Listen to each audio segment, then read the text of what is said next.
welcome to Buzz Talk Live. Tonight we rock on with singer-songwriter Mick Blankenship from Cincinnati, Ohio. Mick teamed up with John Moyer from the multi-platinum rock band Disturbed to record his first solo album, Crown of Apathy, in 2018, which features Guns N' Roses guitarist Ron Thel. The album is packed with raw emotion and is relatable to all walks of life. Mick's music has worldwide reach and is featured on multiple rock stations locally and internationally. So please chat it up and welcome singer-songwriter Mick Blankenship to Buzz Talk Live. How you doing, Mick? What's up, man? Thanks for having me. All right, man. It's great to have you on. Thanks for making the time always to come on Buzz Talk Live. I say that to all my guests because, you know, people are busy in their lives today, and you know, we're just trying to get ourselves together and what's happening in the world and Sure. you know, being in the business that you're in and somewhat is in my business too. You know, live events has been, you know, decimated with all sorts of problems, just trying to get back on our feet and you know, I should say, you know, first of all, that's an awesome room that you're in. Is this like a studio or something? Where are you at? It is. So this is my mix room. I'll try to turn it a little. I can't turn it much, but so you can see some of my collection up there. Yeah, This man. this is where the magic happens. So this is where I do all my writing. So Nice, nice.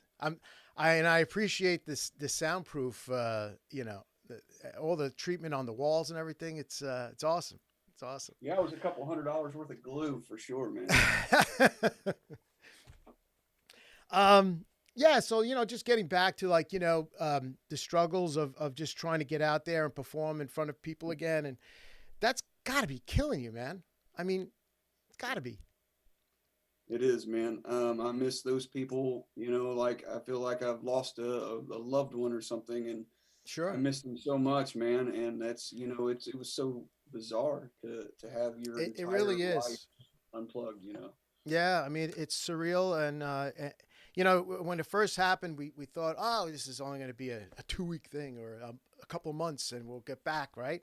And then all of a Sure. sudden, you know, then the whole, you know, politics got involved and it stretched it out and God only knows what else. And here we are, you know, it's like, I think it's like, is it 10 or 11 months or something like It's that? been a That year.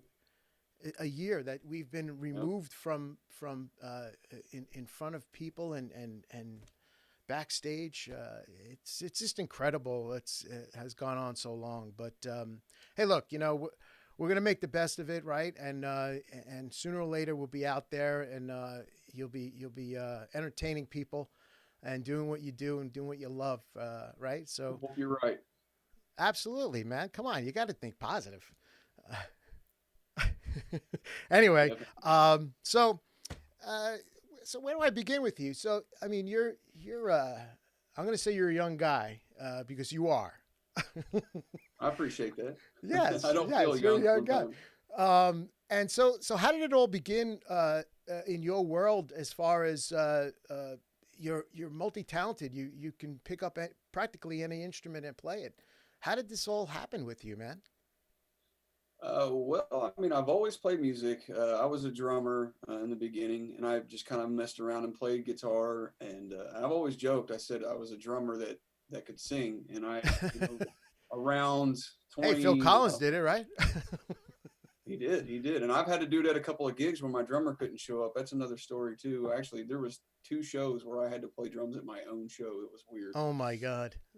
Oh my But God. yeah, so I was a drummer before anything, and then like I said, I always was like a bass enthusiast and a guitar enthusiast, and I just never really considered myself to be a lead singer or be a guitar player or be a bass Right. player. But you know, I had to become one out of necessity because you know it's when you're in a room writing music by yourself, no one's going to come over and throw a bass track on Right. your Right. song for free or you know drums or whatever. So I just you know throughout the years I played drums in several different genres: country, metal, rock, cover bands, etc. And I played bass in different bands in different genres, and then I played guitar in different bands in different genres. And then most recently, I could always sing, but I didn't become a singer until again, out of necessity, in 2015, I decided I was tired of hiring lead singers because they're all crazy, Right, and, right. including myself.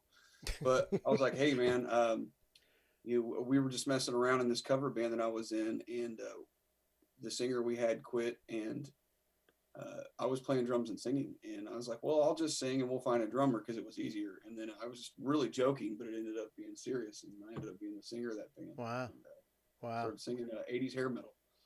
Yeah. Yeah. Absolutely, man. I mean, that's what was your inspiration as far as was there any like parents that were involved in music or direction? I mean, anybody? Yeah, so my dad was a musician as well. He played bass in a band, and he was, as a kid growing up, let's just say I spent a lot of time in places I probably shouldn't have been at, bars, venues, concert venues. Yeah. I can remember being like 7, 8 years old, and my dad telling me to go up on stage and do a drum check, and I would be up there, hitting the drums, trying to get him all mic'd up and Oh my sounding good. God. Oh my God. That was like a huge inspiration to me. I felt like a huge rock star, even though I was just a little kid, but it inspired me. Yeah, that's usually what I mean to drag you around to those places at such a young age. Did he say like, "Come here, kid, look away, don't look it away." Yeah, I've probably seen some things I shouldn't have when I was that little, but Yeah, all right, those places, it's not really for a young kid to be associated with. But how did this all happen? Is once you got your feet wet and you think that you could sit down and write music and then perform in front of people. You were involved in a Stone Temple Pilots tribute band, weren't you? Yeah, so Stone Temple Pilots put an ad out that they were looking for a new lead singer when Scott Weiland passed away. And so that was like, Scott Weiland's one of my influences. So naturally I was like, I'll throw my name in the hat and I'll give it a shot. And then I did a bunch of cover songs and I put them up on YouTube. And the couple of the local radio DJs around here made a real big deal out of it. And it just, for whatever reason, it just blew up, man. And I made a lot of noise with it. And blew up all over Facebook, and I went from like, I don't know, 1,000 followers to 10,000 followers overnight. And I had all these people blowing up my social media and being super encouraging. And they like, we think you're going to be the new lead singer. And I was like, no way. I started to really believe it, man. I'm like, well, maybe I am going to be the new lead singer. And so I just kind of stepped it up a notch, man. And I did everything in the world to get their attention. And I did. They actually got a phone call from them, and they ended up picking someone else. And that's cool, man. Yeah. I didn't get it, but out of the deal, I had all these people asking me to do an STP show, just one show, right? And I did that, and I forget how many tickets I sold, but it was damn near sold out at Bogart's in Cincinnati. Oh my God!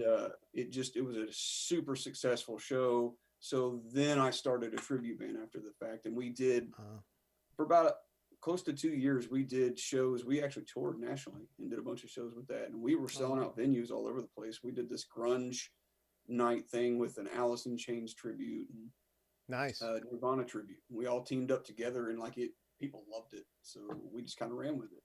Oh, that's really cool, man. Yeah. I mean, how is the music scene in Cincinnati, in that area of Ohio? Right now? Well, no, not now, but we all know how it is now. Right. But no, seriously, when the engine was running, was it a scene? There was a little bit of a scene here. It's not so much rock here in Cincinnati, so I'm definitely a big fish in a small pond. But there's definitely 3 or 4 venues here that promote rock pretty well in the Cincinnati area. Yeah, that's cool. This show has chats, and chats are starting to come in here. We put a couple up. Amazing artist, great all-around guy. Who said that? Scott Mickle?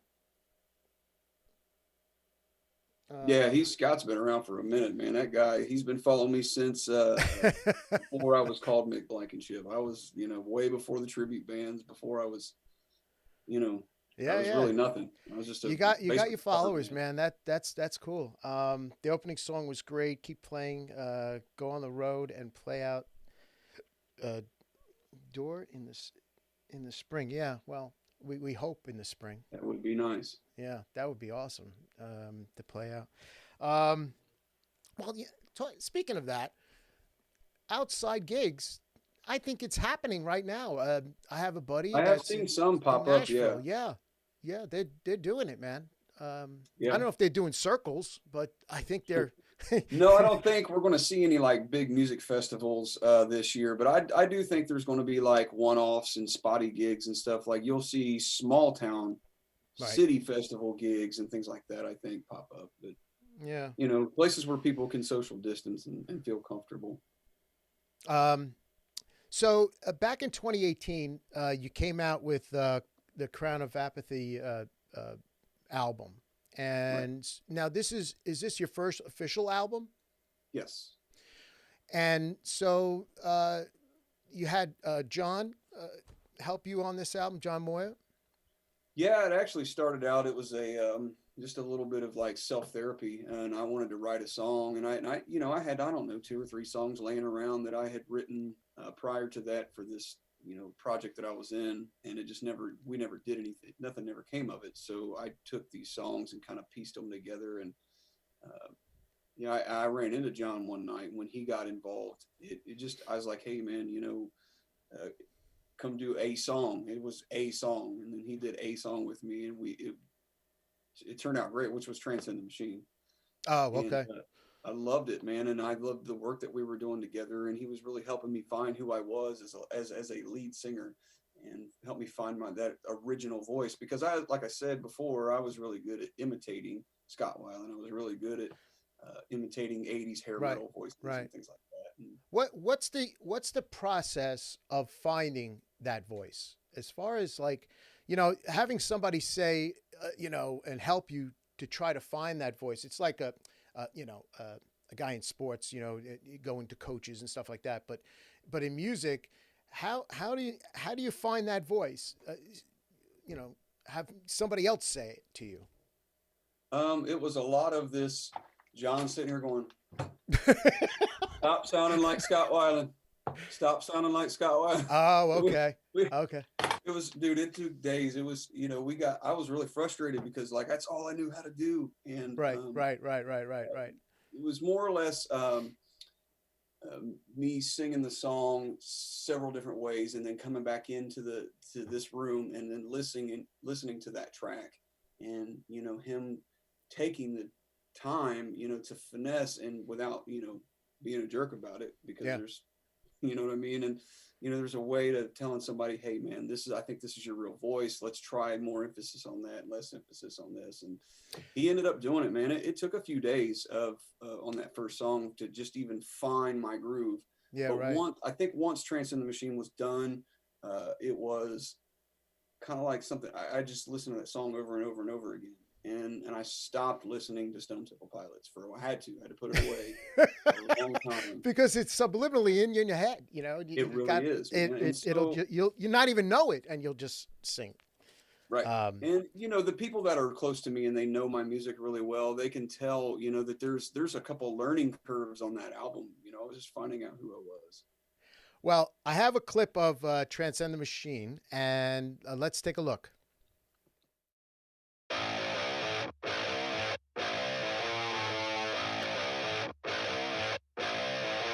A bottle of whiskey, a bottle of pills. You're still trying to change the way you feel. You're broken and empty, you're hollow inside. There's one thing that'll ease your mind. Now stand up.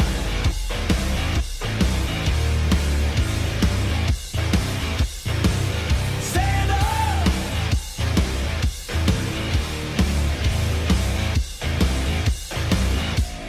Think with your own mind, or stand on the sidelines. Tell me right now what you want it to be.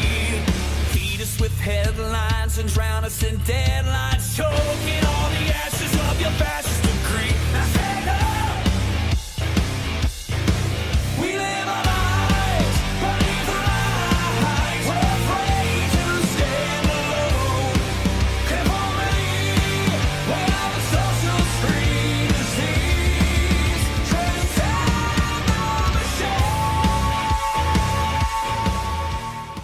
stuff, man. Good stuff. I love your sound. I tell you, you got a fan instantly. Putting the show together was really fun, and I just going through your material, and I tell you, you have a great voice. I shouldn't say good. Thanks, you have man. a great voice, man, and you can really hit those notes, man. You're high up there. Yeah, I listened to a lot of Queensryche, man, and that was a huge inspiration for me. So.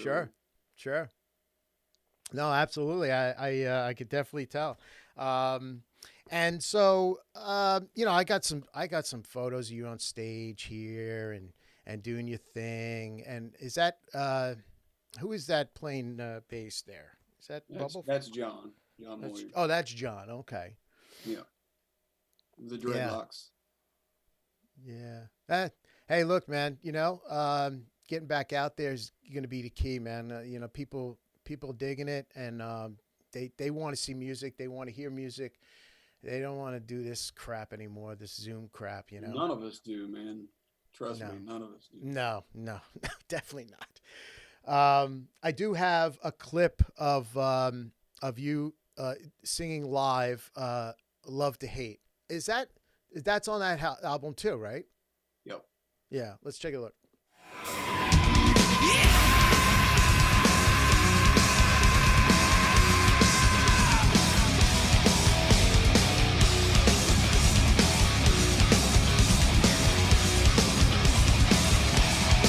Attention, I'm running hot. Every arrow hits the mark. All you haters in the dark can't see. You can try, I won't lie, but the truth doesn't hide what's inside, no disguise. So watch me fly. I'm all the rage, I'm all the fame, I'm all the things you love to hate. They make me pray. Yeah.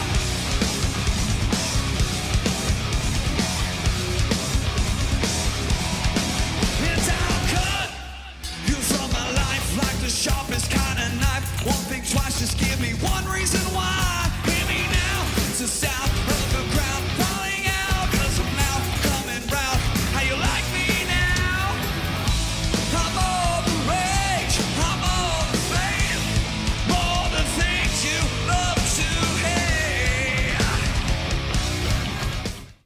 Good stuff, man. Good stuff. Hey, I gotta ask you, as a performer, and just watching that clip, as a performer on stage singing, and look, you're a pro, you know your stuff, and you're looking out on the crowd, and is it you feed off of the energy of the crowd, and 100%. has there ever been like a dead crowd that you have to Yes. really Yes. that you had to Oh, turn my- around okay. and The very last show that I played, because of the social distancing and everybody having to Right. be so many feet apart, it was really weird, man. Not having people, up there against the stage and so oh forth. wow, yeah, We did an STP gig in Louisville, Kentucky one time, and there was a conflict in scheduling, and long story short, we ended up going on super, super late. And I mean, I'm talking like 1:30 in the morning, and there Oh, was like shit. nobody left. It was crazy. oh man, We played to like nobody. Was it like a wedding when the wedding singer, there's nobody There was there? some sort of outdoor downtown thing going on at the time, and there was several bands playing that day, and we were dead last, and we were not supposed to be last, but somehow we got last. And there was like, when we went on, there was like 20 people, and by the time we were done, there was nobody. Now, where was that? The clip that I just showed, where was that? That venue? That was at the Thompson House in Newport, Kentucky. Oh wow, okay, never been. I mean, Yeah, it's a big house. yeah, it looked like it had some size to it, definitely. That was a ballroom in the basement of this mansion that used to be owned by Really? the guy who invented the Tommy gun. Oh wow. You've been so as I gotta put this up because I want to hear the story. So you're playing a gig and you tell the story. Is it you opened up for Brett? Yeah. He comes to town once a year when there's not a pandemic. And believe it or not, I met Bret Michaels. I was his security a couple times. Security? Prior to, yeah. I used to be in law enforcement, and I was his personal security, I think the 2 years before that or something like that. So I'd already met Bret a few times, and super sweetheart of a guy. He's, you just don't get any more, genuine than Bret. But anyway, awesome. I saw that he was coming back to town, and I was already on the horn, man. I was like, you won't put me on that bill, right? And they're like, sure, man. And so they let me open up because they knew I was doing my own thing too. And we went out there and killed it, man. His audience, well, I mean, this is my hometown, so like a lot of my fans were there too, but his fans and my fans, it just worked. It was magic. Wow, that's awesome. That place was sold out, packed. I mean, it was a sea of people. And then the show was so hyped. At the end of the show, he asked me to come back on stage and sing a song with him. I'm like, yes. Really? Yeah. Oh my God, that's awesome. There's actually a video of him asking me to come up on stage and then me going up and singing with. It's on YouTube somewhere. Oh, damn. I didn't see that. I would have put that up for sure. Oh, wow. So, being on your own now, you're all about the self-promotion here. It's a one-man band, as they say. But obviously, you have help and associates that help you and like John.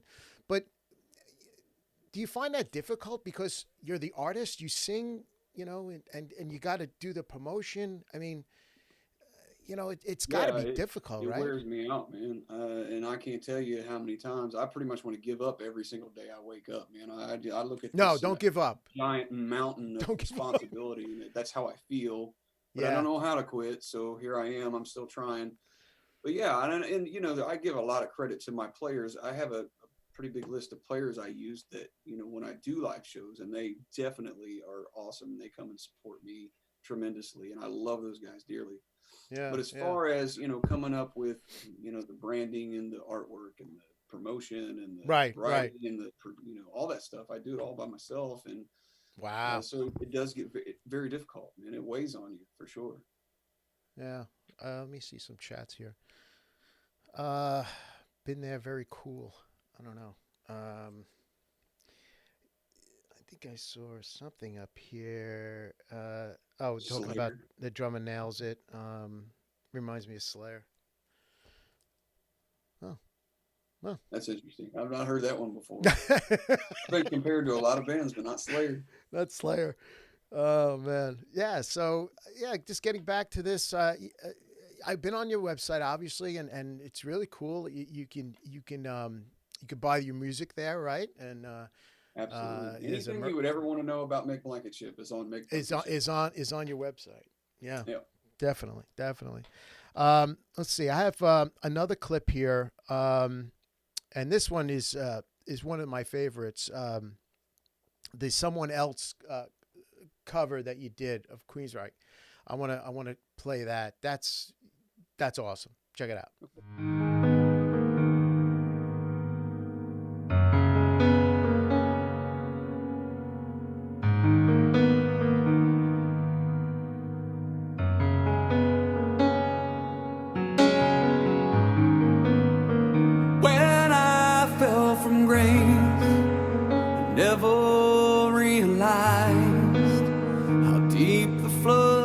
Around me, a man whose life was toiled was like a kettle left to boil, and the water left these scars on me.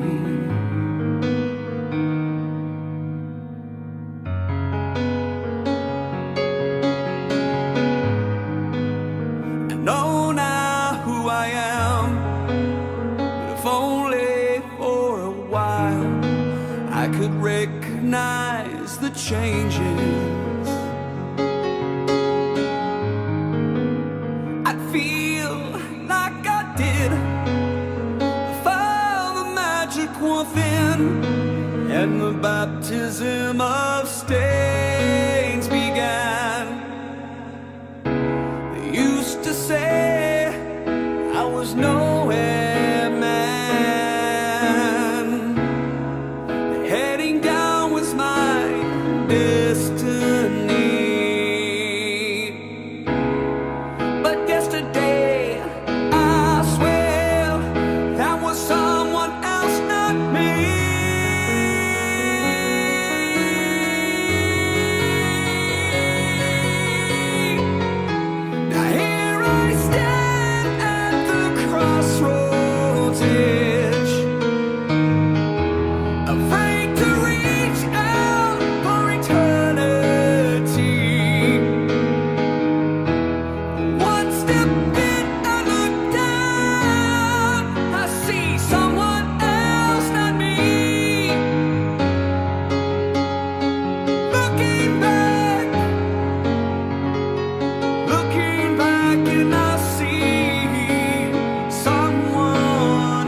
You got the pipes, my friend. You really do. You could belt it out there. Crazy. It's you're blessed, man. You really are. Keep at it, man. Keep going with this. That's not all. And you're very versatile. So you got the whole package. You can scream your brains out on key, and then sing something like it's crazy.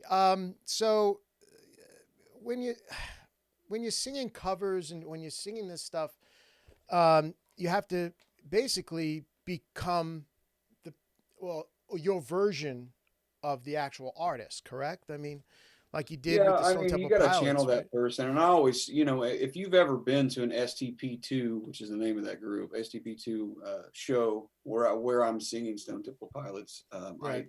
I always call it the spirit of Scott Weiland because that's exactly what it is. And there's no doubt about it. I'm definitely not him. I don't want to be, but sometimes it can be a lot of fun to do that and perform those songs that I love so much.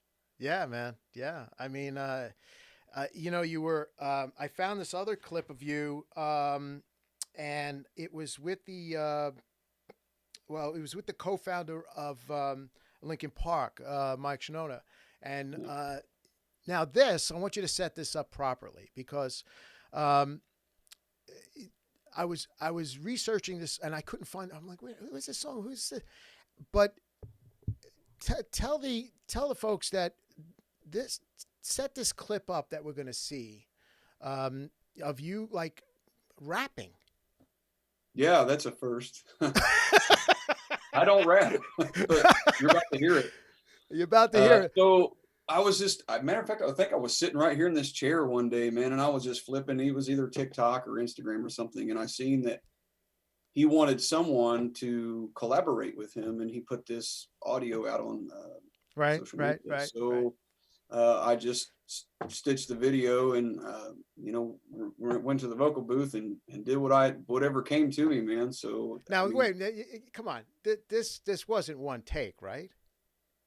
No, well, what I did was I sat here and I wrote the words out, and then I figured out what I wanted to say, and I just grabbed the piece of paper and walked in there and sang it. No shit. Wow. All right, check this out. This is really cool. This shows the talent that this man has. All the things you said I need to be, is it ever really gonna change? It always stays the same, it has to be. When nothing is real, it's all a lie. I'm waiting for the right time. It's my life. I'm waiting to heal before behind. I'm calling for the last time. The last time. I'll pick up a mic and say what's on my mind with my thoughts. I keep them flowing like a river inside, cause it's time to make a rhyme for the very first time. And I tell the world I'm feeling like I'm caught up in time and decide I need to shine, but I need a reason why. I keep picking up all these pieces as I'm falling through my fingers. I try to make it work, won't take away the hurt, but I'm never giving up on you. You know I'm always coming through.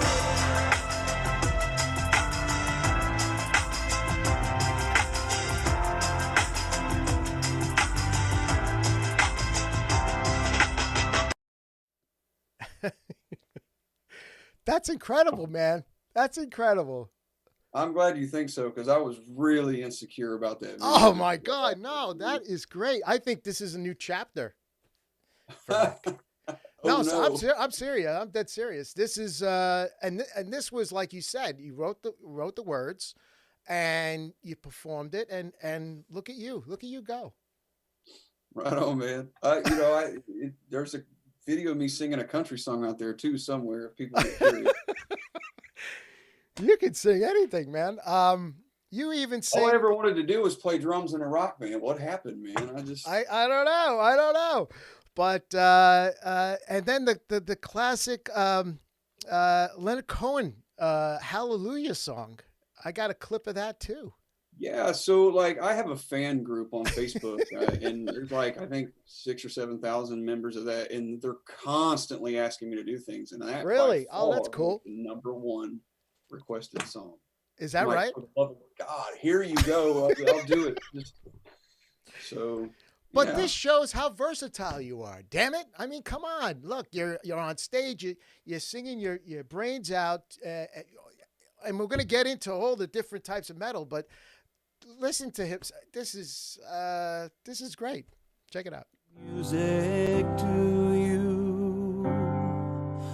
It goes like this: the fourth, the fifth, the minor fall, the major lift. The baffled king composes hallelujah, hallelujah, hallelujah, hallelujah, hallelujah.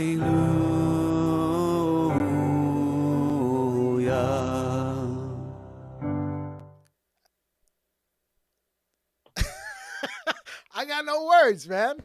Thanks, man. Number one requested song. Amazing. That's great. That's good stuff, man. Come on. Apparently, I'm gonna have Pat to do a yourself on the Slayer back, song come on. now. But actually, there's a Pantera song. I cover a Pantera song. I think it's on YouTube too. Okay. All right. I got a Skid Row cover, but before I do that, let's talk about like different metals. You know, you got like progressive, you got new metal, you got obviously metal, grunge, and it's look. I'm a product of. I don't want to say where I'm a product from, but when I grew up, let's just say classic rock. Okay. Okay. So, but I love all sorts of music and anything from opera. I don't care what it is. I don't play, unfortunately, but I love. I have an ear for music. So, but being in your business and trying to keep up with, I guess, the trend of music, and because there's so many different types now of that type of rock and roll, where do you find yourself? Is it progressive? Is it new metal? Is it rock opera? What do you? Man, that's a good question, because you also have to be careful when you categorize yourself. So I do my best to stay true to myself, but at the same time not sound like, because when I write, I naturally, believe it or not, if you were in this room when I'm writing, it sounds like Pantera. And I always want to sing like, Sebastian Bach, man. I've just got this natural tendency. That guy can belt it, man. Those are my roots, though. I grew up watching my dad do that stuff, man. And so I was really into Pantera as a high school, kid in my early adult life. So I was, probably my biggest influence on guitar is Dimebag. So like when I play, somewhere between Dimebag and Seven Dust and Disturbed, like out there in that land somewhere. So, but I don't think that I sing new metal. I don't think that I sing, death metal. I think my vocals stay true to, rock or maybe power rock. But to me, my music sounds like post new metal or, maybe hard rock, I guess. I don't know. It's somewhere out there in between. So when people ask me, I guess the easiest way to answer the question is I'd say it's hard modern rock. Hard what? Modern rock. Hard modern rock. That's interesting. You just made another category. Why not, man? Why not, right? There's enough of them out there. So I have this the Skid Row cover that you did, I Remember You song. Let's take a listen to that again. You very versatile. Check it out. Woke up to the sound of pouring rain. The wind whispering, I think of you. All tears cry, they call my name. So when you needed me, I came through. Paint a picture of the days gone by. Love and blind, and you would make me see.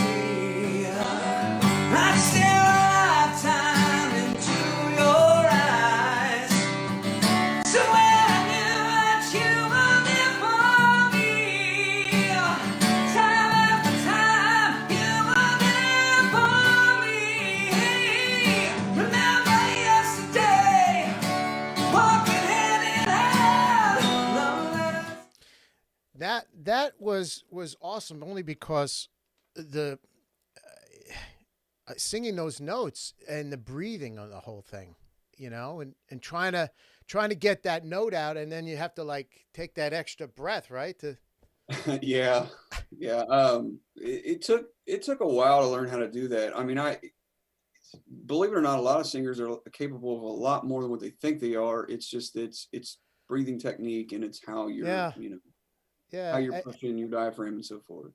Right. And speaking of that, I mean, like now that we're in what we're in right now, and when you're not gigging and stuff, and you have to keep your chops up, and you gotta, go in that studio of yours and you're constantly writing. Are you constantly writing music, or is it just like every day you wake up and you're just writing something? And I run a lot. Well, that's very good. No, seriously. No, running is very good for everything, right? I mean, oh yeah. I mean, boxers do it, right? And breathing and all that stuff. But yeah, I mean, getting up every day and writing and just working on your craft, because you got to be ready to answer the bell when the bell rings, and you got to be out there to perform and and do what you're doing. But it's got to be tough because you have members of your band come over, and you kind of like go in safe spaces. I mean, or is it kind of it's off limits? That doesn't exist right now, unfortunately. We haven't. I've had one rehearsal, I think this year, and I did 2 shows in the year 2020, and one was outside, socially distanced, and the other one was inside. Here in Ohio, we were allowed 25% capacity. We went by the rules. We didn't break any rules, and everybody wore masks and everything. So that's right.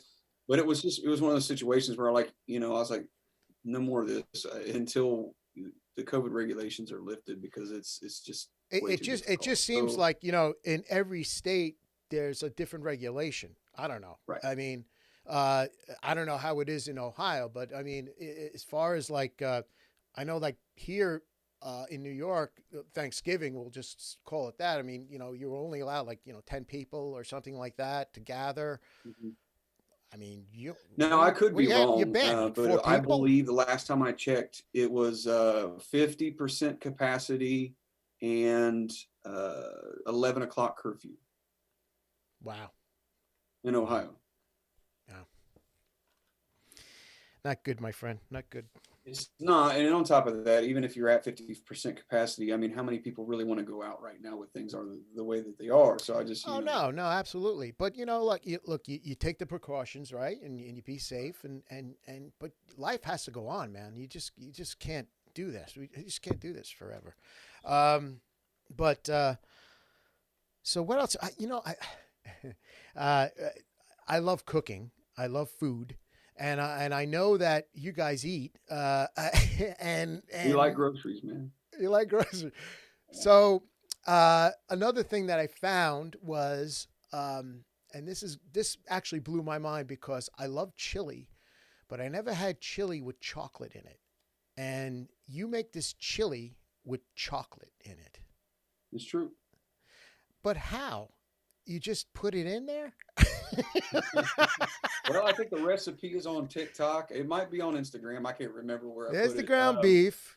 There's the tomatoes. And you got all the beans, right? And what's that? Mushrooms. And then got an onion. You're quite the chef over there. It's like you just put it in there. And there's the chocolate bar. I mean, really? Yes. So if I can't play music, I have to make food. I have to be creative. I have to stay that way, or I'm miserable. Yeah, but dude, man, this is very much chocolate in chili. I've never seen this before. So it's Cincinnati. Okay, so Cincinnati's the chili capital of the world, so they say. But here in Cincinnati, we have a place called Skyline Chili, and that's what inspired all this. It's a Greek chili sauce that's put on pasta and hot dogs. We call them cheese conies. And it's just something that's I love it. I mean, I'm addicted to it. I have to have it all the time. So, people in California or Texas, I think they got Whataburger or Whataburger, I guess is how you say it. And then what's the one in California that In-N-Out has to have? In-N-Out burger. In-N-Out burger. That's it. Yeah. Yeah. So it's kind of like our version of that, but believe it or not, it's chili on top of spaghetti noodles. Now with a lot of cheese. you're putting like a product like Hershey in there. It's not like dark chocolate, the Baker's chocolate. You're actually taking it right off of the shelf and throwing it in there. Yep. Chocolate in chili. Do you pick up the notes of chocolate in the? Oh yeah, definitely. So Yeah? I encourage anyone who is brave. I fancy myself a cook. I mean, I wouldn't say I'm a master chef or anything, but I'm only good at two things in this life, and that's playing music and cooking food. And if you ask anybody on my crew, it's funny, I'm the lead singer and the cook. So You're the lead singer and the cook. Yeah, we got an RV, man. I'm in there cooking up a storm, and these guys, they eat well. Trust me. Oh, I'm sure. I mean, chocolate. You got your dessert right there with your meal. It's amazing. Change your name to Mick Blank. No thanks. I actually had a record label ask me if I would change my name, and I said nope. No way. I like they wanted Mick me to pick a Blankenship. band name. I I was like like, it. nope. No, I don't change your name. I like it. I'm not a band. I mean, Right. That's right. it's just me, man. You're a one-man band. That's what you are. You're a one-man band. Typically, when rock artists go solo, like David Bowie, there's usually something that precedes that. And, I kind of went the other way. I chose the hard road. I'm like, I want to be the solo rock guy without a band first. Okay. Who knows? Maybe I'll end up in a band. I don't know. I mean, I think you're doing the right thing. You're controlling your own destiny, and it's what's you have a quote. I have to put this quote up. What does it say? It says, "Go confidently in the direction of your dreams and live the life you've imagined." Okay. I got to read that to myself every so often because I forget. You should. But, You should. I think you should, like, I don't know if you just dig looking at yourself all the time, but just maybe just take the quote and put it on the. Nah, it's all good. Man. It's all good. So you have something coming out. I think it's a living color clip, a cover clip. That's coming out, a song. So there was a band in the 90s called Living Color, and they wrote a song called Cult of Personality. And it's a staple song in my repertoire. And it's a huge part of who I am as a musician. And I have so much respect for those guys. I've never met any of them. I hope someday I get to meet them. But they're, to me, just like Bret Michaels, they're mega huge rock stars to me. So it'd be nice. All right. But it's so just I got homage to these guys. I do have this soundtrack. It's a part of the clip for that song. Neon lights, Nobel Prize, when the mirror speaks, the reflection lies. You won't have to follow me. Only you can set me free.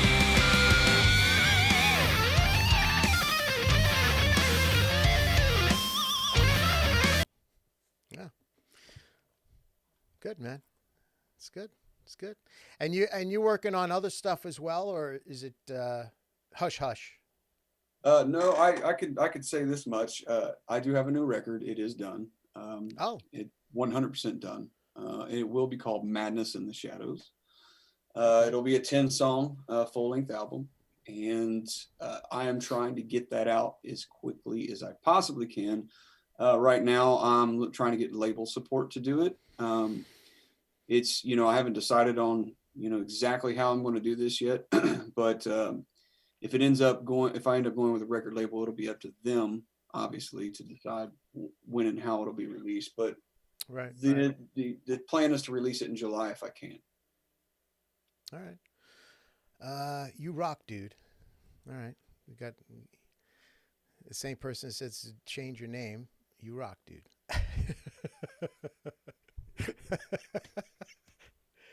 Oh man. I don't know. know, Mick. I think you're going places. Well, you're already there. I mean, you're not going anywhere. You're already there. And it's and I think that you're on the right track as far as doing your own thing and making your own voice and creating your own stuff. I mean, that's what it's all about anyway, right? I mean, Sure. You just got to decide, who's going to have control of everything. And right, I'm not a person that likes to give up control, but I'm not saying I won't. I'm just saying it's got to be the right person. Right. So there's not even like a manager or anything. It's like you. It's just me. It's you. Wow.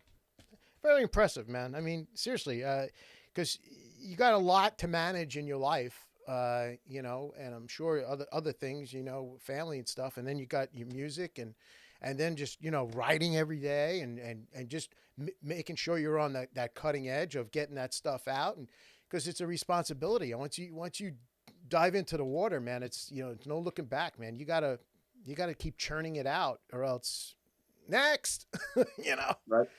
It sucks in a way, but that's the life you chose, Right. But thanks, man. Thanks for stopping in tonight and speaking about your career and talking a little bit. And we had some fun and we learned a lot about you and your future plans. Right on, man. Thanks for having me. Yeah, man. Anytime. Maybe when the new album comes out, you come back, and we can do something. And hey, maybe I'll have a band. You never know, man. You never know. But seriously, thanks for stopping in tonight on Buzz Talk Live, Mick. I really appreciate you coming on. All right, man. All right, be good. See you. Oh man, Mick was great. He's got a hell of a future ahead of him. All his music and his new album coming out, right? Madison the Shadows. So look for that when that comes out. All his music is on his website. Mick Blankenship, right? .com. Is it MickBlankenship.com? Correct, Mick? Yes. MickBlankenship.com. So look for his music there. I'm sure he has a merch and all this other stuff that he has. Good stuff tonight. Hey, tune in again on Sunday night, Super Bowl Sunday night, but at 5 p.m. I made the show a little up in time, 5 p.m., so nobody misses the game. We're going to have incredible. We're going to have a person that is probably on. You could count on one hand how many times this has been attempted, but he's traveled around the world on a 32-foot sailboat. Amazing. And so he's going to be here. Jerome Rand is going to be on the show. Incredible story. We're going to talk about his journey and everything. And he's going to be on the show at 5 p.m. on Sunday night. So get your hot dogs and everything and ready and check out the show and come back here on Sunday night at 5 p.m. Special time, Super Bowl Sunday. That's all for tonight. And I thank Mick again for stopping in. And good night, America.